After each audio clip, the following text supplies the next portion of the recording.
everyone, my name's Rob Copeland and I've been asked by Emily and Simon to tell you a little bit about the research that we've been doing at Sheffield Hallam University as part of the Closing the Gap sofa series. So I'm on my sofa and let's dig in. So first of all, I'm a professor in physical activity and health at Sheffield Hallam University, and I'm also the director of the Advanced Wellbeing Research Centre. And the AWRC, as it's known, has a vision to transform lives through innovations that help people move. We're essentially all about the promotion of physical activity. And what we do is we bring together a whole range of different academics and the private sector and the public sector and importantly communities, and we co-design products and services and innovations that support and promote physical activity. We're based at Sheffield Hallam University on the Olympic Legacy Park. It's where the Don Valley Stadium used to be, and we opened our doors in January. We received some funding from the Department of Health to build a building, and we're really excited about what the future holds for that. Before the AWRC, I was director of the National Centre for Sport and Exercise Medicine, and I set up the Move More programme in Sheffield, which is all about creating the conditions that make it easy for everyone in Sheffield to be physically active as part of everyday life. And so there's a recurring theme here. I'm generally interested in any form of research that's to do with physical activity. One of the things that Simon and Emily asked me to talk about was why is physical activity so important for people with SMI, serious mental illness? And I think the start point is that physical activity is good for all of us. You know, not just people with serious mental illness. It improves our physical health, our psychological health. It's good for our environment. It's good for the economy. It helps the way that we think and learn, and particularly cope with the stresses and strains of life. And that's been really important recently. As many of you will have experienced a change in your routine through the COVID pandemic and specifically lockdown. For me, one of the really interesting things was that the government made physical activity one of the key priorities. One of the things that we could actually leave our house to do was to be physically active, and that underlines the importance of physical activity.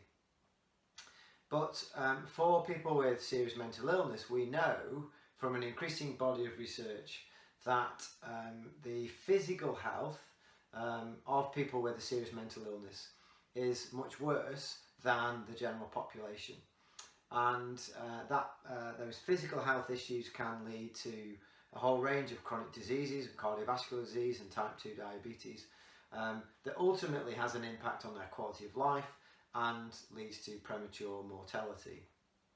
And yet we know that being physically active can really help to close that inequality gap when it comes to physical health. And there's been a number of systematic reviews and evidence that suggests that physical activity can have a positive impact on body composition, on cardiovascular disease, as well as having benefits related to the mental health recovery of people with serious mental illness. I guess the culmination of all that evidence has been made manifest in the European Psychiatric Association and NICE guidelines for things like psychosis and schizophrenia, bipolar disorder and depression, that include the provision of physical activity among their recommendations for action. And so our research is really focused on trying to understand how we can create those conditions for people with serious mental illness to engage in physical activity, because whilst we know it's really beneficial for physical health, there's a whole host of different barriers and challenges and a complex journey that means that people with serious mental illness are less active and are more sedentary than the general population, and we want to be able to change that through our research. So in terms of our research, Emily and Simon have asked me just to focus on a programme called Move More for Mental Health.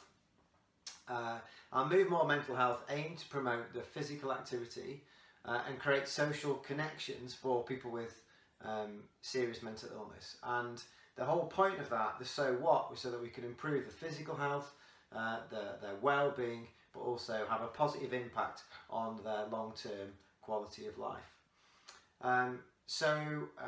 What do we do? Well, as always in research, there's quite a long history to this, with lots of hard work and effort and inclusion from a whole range of different sectors and organisations. A particular note to Liz Fletcher here, who really led this programme and built a team around this. But the design of Move More for Mental Health was informed by a co-production series where we worked with people with a lived experience of mental illness. We worked with academics, with sport and health professionals through a number of co-production workshops that were facilitated by Dan Wolstenholme and Remy Beck, that really aim to understand the lived experience of people living with a mental health condition. And the programme that we developed was based around physical activity in a leisure centre, but it was based on the things that were most important to the people with a lived experience. As part of the co-production sessions, sorry, I'm going to sneeze, excuse me, as you can tell, this is live and not rehearsed.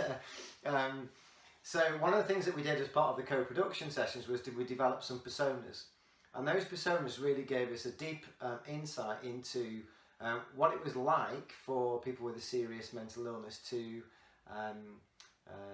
to try and be physically active, what it was like during their day-to-day life. And they described having good days and bad days, and those personas and the concept of what life might be like on a good day, but also what might life be like on a bad day, really influenced the design of the physical activity programme.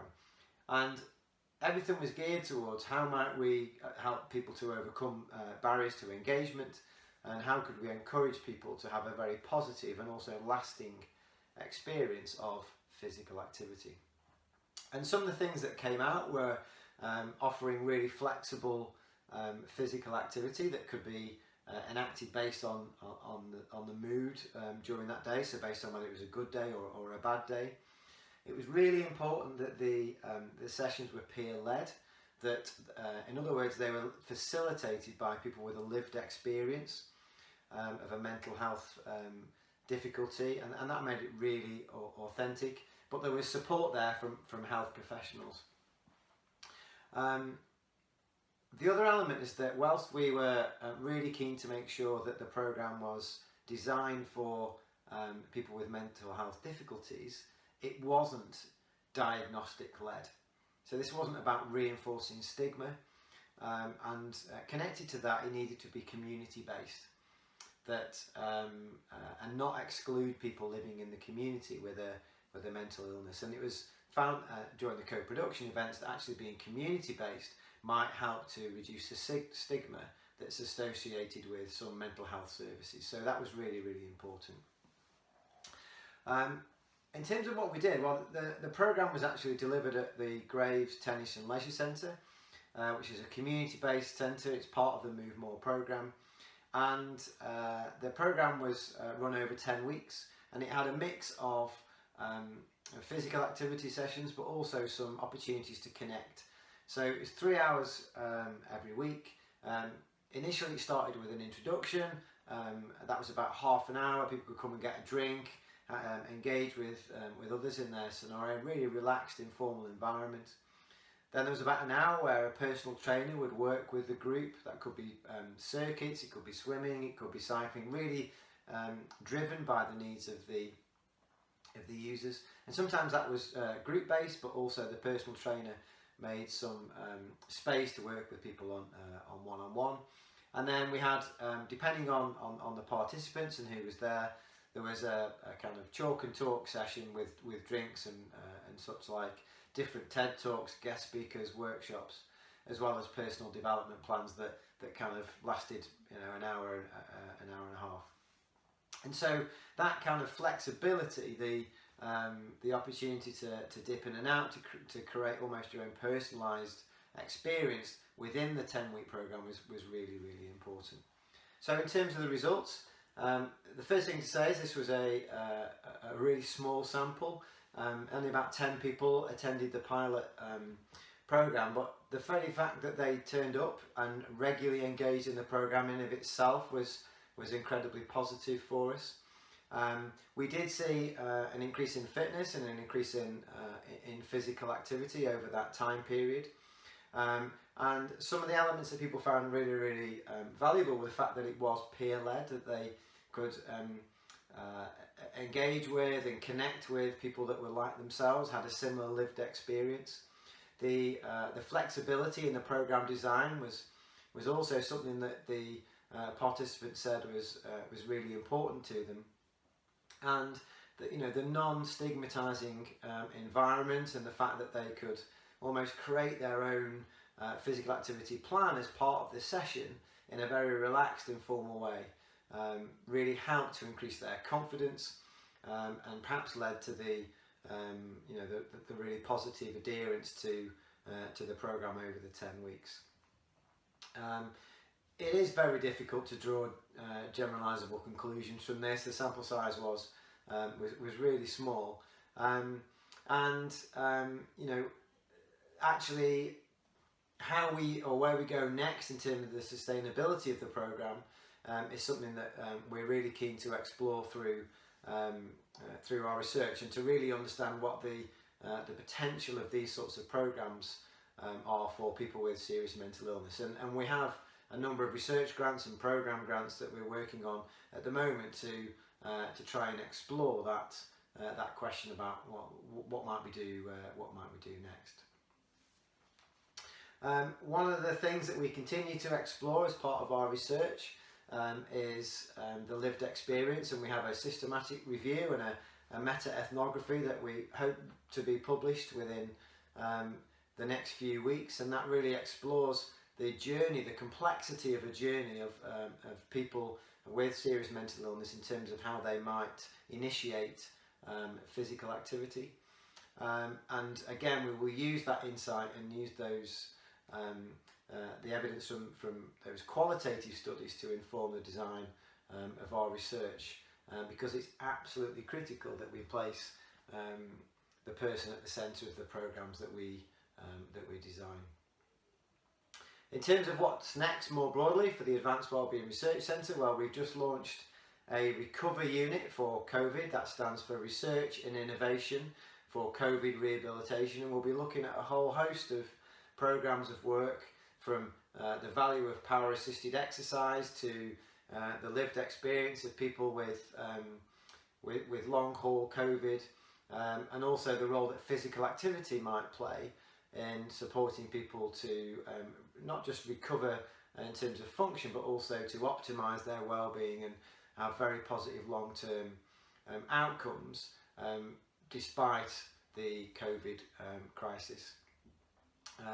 One of the things that you might have also seen is with colleagues with the Move More programme led by Anna Lowe at the National Centre for Sport and Exercise Medicine, we've developed an Active at Home booklet that supports people to be physically active, specifically those people that might be digitally excluded, or for those that don't find connecting with activity via the web very easy or accessible. We've created a booklet that supports and provides information about how you can be physically active in your own home.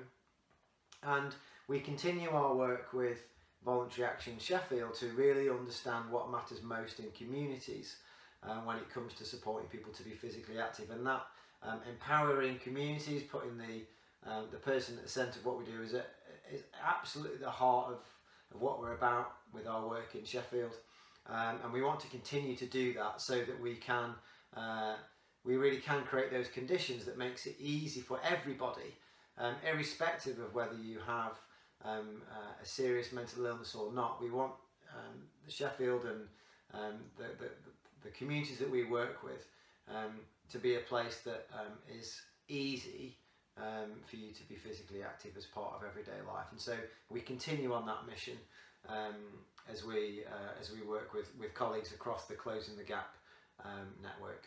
So I hope that's been useful in terms of giving you an insight into the work that we've done, trying to promote the physical health of people with serious mental illness through physical activity.